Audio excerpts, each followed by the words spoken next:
Assalamualaikum warahmatullahi wabarakatuh. Waalaikumsalam. Sebelumnya mohon maaf ya Pak ya, saya mengganggu waktunya. Eh, saya meminta bantuan Bapak mengenai tugas saya sebagai CGP ya di program Guru Penggerak, yaitu mengenai pengambilan keputusan yang berbasis nilai-nilai kebajikan sebagai pemimpin. Jadi saya minta pengalaman Bapak dalam pengambilan keputusan. Langsung aja Pak ya, untuk yang pertama, pertanyaan yang pertama, selama ini bagaimana Bapak dapat mengidentifikasi kasus-kasus yang merupakan dilema etika atau bujukan moral? Ya. Terima kasih. Untuk dilema etika adalah situasi yang terjadi ketika seseorang harus memilih antara dua pilihan, di mana kedua pilihan itu secara moral benar dengan benar. Nah, sedangkan bujukan moral yaitu situasi yang terjadi ketika seseorang harus membuat keputusan antara benar dan salah. Nah, itu. Ya, berarti kalau dilema etika itu benar lawan benar ya Pak ya, Ya, betul. sementara bujukan moral itu benar lawan salah. Iya. Ya, kemudian pertanyaan selanjutnya, selama ini bagaimana Bapak dapat menjalankan pengambilan keputusan di sekolah Bapak, terutama untuk kasus-kasus di mana ada dua kepentingan yang sama-sama benar atau sama-sama mengandung nilai kebajikan? Nah, untuk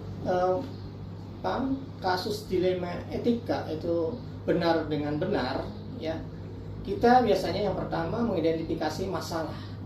Langkah ini mengharuskan kita untuk mengidentifikasi masalah yang perlu diperhatikan. Alih-alih langsung mengambil keputusan tanpa menilainya dengan lebih seksama, alasan yang kedua adalah karena langkah buat kita menyaring masalah yang betul-betul berhubungan dengan aspek moral, ya, bukan masalah yang berhubungan dengan sopan santun dan norma sosial saja. Nah, oleh karena itu kita perlu diidentifikasi dulu masalahnya. Yang kedua yaitu mengumpulkan fakta-fakta yang relevan. Pengambilan keputusan yang baik membutuhkan data yang lengkap dan detail, seperti misalnya apa yang terjadi bagaimana hal itu terkuak dan apa yang akhirnya terjadi, siapa berkata dan pada siapa, kapan mereka mengatakannya.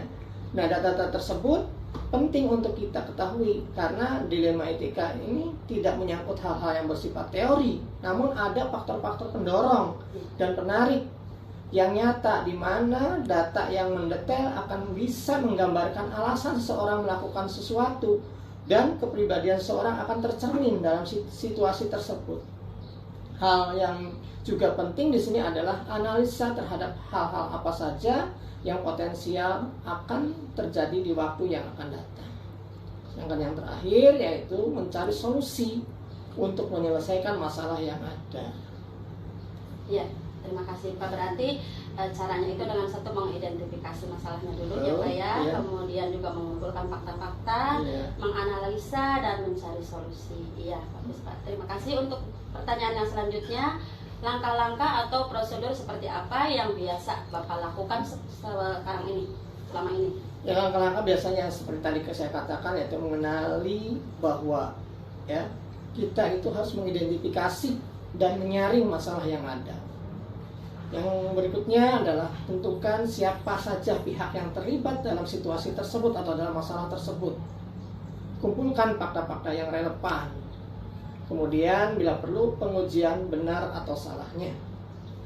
Nah, itu adalah langkah-langkah. Kemudian yang terakhir, mengambil keputusan. Sebelum mengambil keputusan, kita meminta pertimbangan dari rekan-rekan yang ada. Iya, terima kasih. Berarti dengan menentukan dulu ya pihak terkait terlibat, kemudian mengidentifikasi juga, mengumpulkan fakta, menguji benar atau salah. Ya, terima kasih. Dan untuk selanjutnya, hal-hal apa saja yang selama ini Bapak anggap efektif dalam pengambilan keputusan pada kasus-kasus dilema etika? Kalau menurut saya, hal yang paling efektif adalah dengan cara musyawarah untuk mencapai mufakat dengan rasa keadilan bagi semua pihak. Artinya, salah satu pihak jangan merasa ada yang dirugikan atau merasa tercurangi. Itu menurut saya. Jadi intinya musyawarah untuk mencapai mufakat dengan rasa keadilan bagi semua pihak.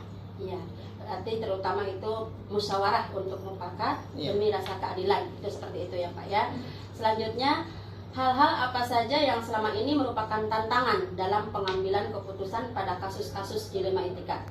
Dalam dilema etika memang ada beberapa tantangan, di antaranya dalam mengambil keputusan ini ada tantangan tersendiri, yaitu mengambil resiko, ya.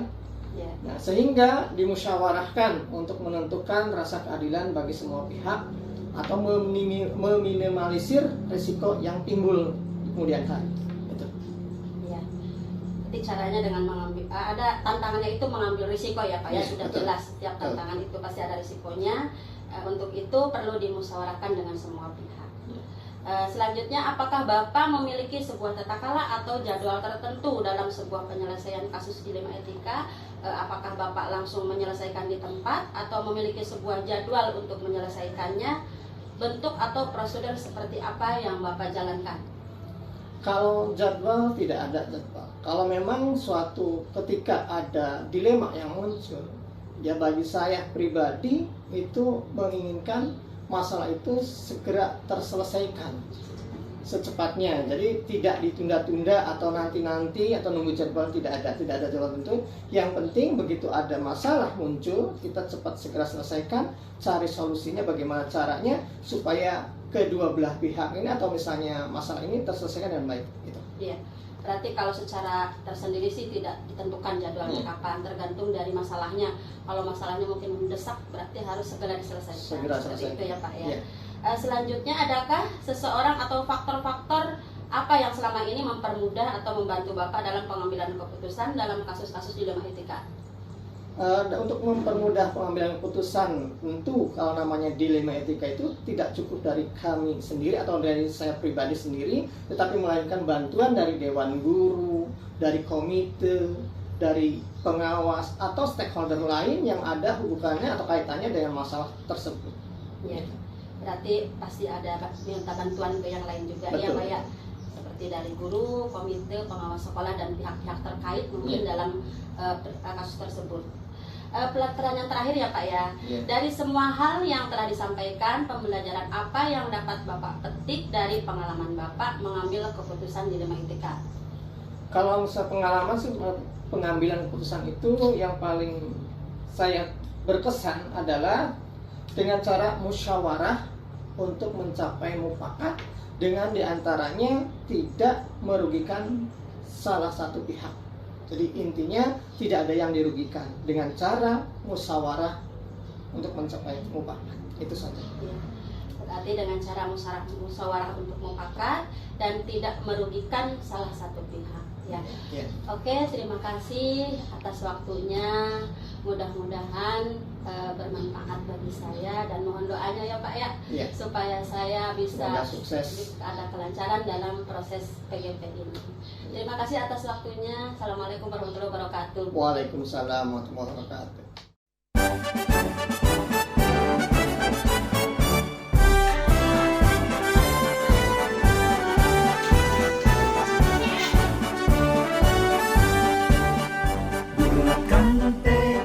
Kuatkan hati, negeri ini memanggilmu kawan. Belajar bergerak berbagi untuk negeri, guru penggerak majukan pendidikan. Guru penggerak menghamba pada murid, kreatif rancang pembelajaran. Hargai potensi, tingkatkan prestasi, lahirkan profil pelajar Pancasila.